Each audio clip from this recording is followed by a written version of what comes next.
Welcome back to Project 613.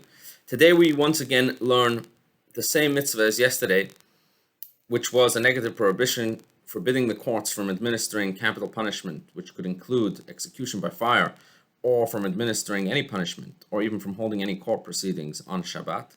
And as we learned yesterday, this is all learned from the verse that says, Lo teva'aru eish b'chol moshvatechem b'yom HaShabbat, you shall not burn fire in any of your dwelling places on Shabbat. And as explained yesterday, our sages explained to us that this is not a reference to kindling fire, because this we anyway know is forbidden. We know that it's forbidden for us to kindle a fire on Shabbat from a different verse, the verse that says, Lo ta'aseh kol melacha, which we learned previously, that included in one of the 39 forms of work which is forbidden on Shabbat would be kindling a fire. Rather, this verse, which seems to say not to burn a fire on Shabbat, is actually a reference to the courts, forbidding them from administering any capital punishment which could include fire on Shabbat.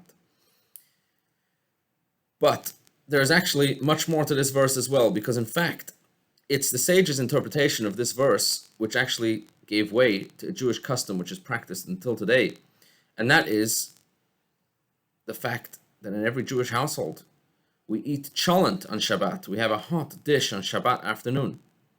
Now, what's the source of this custom? In fact, it's very much related to this verse and to the sages' interpretation of this verse. Why? So here's the history. In the time of the Second Temple, there was a group of Jews known as the Sadducees, the Tzaddukim, who disregarded the traditions and the interpretations and the teachings of the sages. And they believed that we have to read the Torah literally, only exactly what it says in the verse, word for word, word in translation, and that's the way we should observe. All of the teachings of the sages, they totally disregarded. So when they came to this verse that we learned today, Lo teva'aru eish b'chol moshvatechem b'yom HaShabbat, you shall not have any fire burning in your dwelling places on Shabbat, they taught that this verse means that it would be forbidden for a Jew not only to kindle a fire on Shabbat, but even more than that.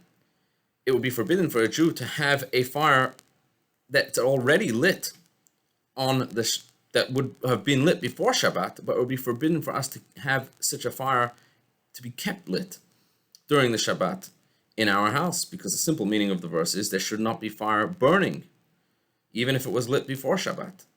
Now, of course, we know that that's incorrect, and the sages taught, and the halacha is that while it's forbidden for us to light fire on Shabbat, if we light a fire before Shabbat, of course we can keep it going the whole Shabbat.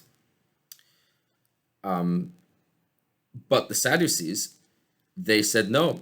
And it's for this reason that in a Sadducee home on Shabbat, in the winter, for example, it would be freezing cold. There was no heating, because heating in those days was a fire. You couldn't have a fire burning in your house on Shabbat, even if it was lit before Shabbat. There was no hot food on Shabbat, because there was no way to heat it up, because you couldn't have a fire left on from before Shabbat, according to their mistaken interpretation.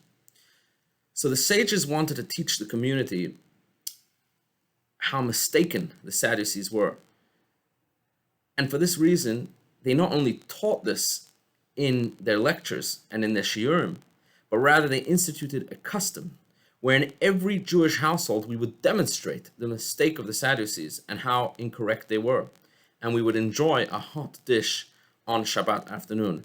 Hence the custom of having Cholent was born, where we put up a food before Shabbat that continues cooking all through Shabbat, so long as the fire was lit on Friday before Shabbat started, and we enjoy it specifically on Shabbat day, where it's clear that the only way for us to have a hot dish on Shabbat day is only if the fire was burning on the Shabbat. And this is all the sages' interpretation of this verse, rather than the mistaken interpretation of the Sadducees. Have a wonderful day and enjoy your Cholent next Shabbos.